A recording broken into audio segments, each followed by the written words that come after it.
Welcome back. From icy roads overnight to bitter cold temperatures over the last few weeks and then snow early on in the season. We've already seen it all this winter, and it's only January. We thought it'd be a good time to talk about how to stay safe in these winter months. Charlie Federici is the Emergency Management Specialist for St. Peter's Health Partners. Charlie, good to have you here. Thanks. So we had really the smorgasbord of things going on. I mean, really tough getting into work for a lot of folks today, and it really highlights emergency preparedness in this type of weather. So let's start at home. What are the must-haves to protect your family in this weather? Well, you have to have a functioning heating system. That's always really important.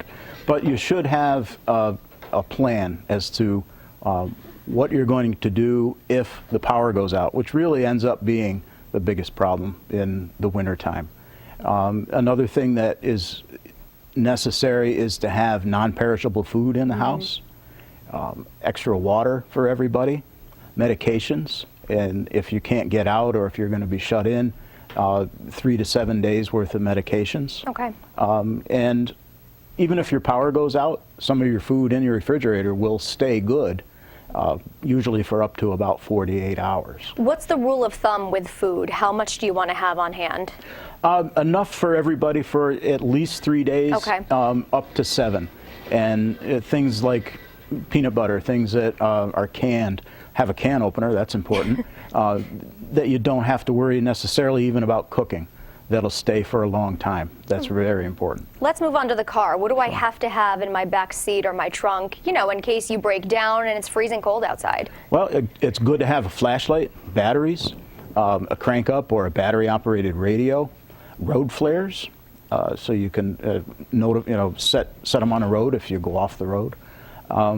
Extra blankets, perhaps a pair of boots and heavy socks, and also some food, something that is okay to eat even if it gets frozen. If you happen to run off the road, you'd want to have something to eat or drink. I think for cars, for travel, if you don't have to go somewhere, don't. Yeah. But if you do have to go somewhere, make sure you tell someone where you're going and when you're expected to be there. That's a good idea, especially if you're traveling a distance. Right. With this weather and with people running their heaters, it always comes a warning about carbon monoxide. Carbon monoxide is deadly. They call it the silent killer.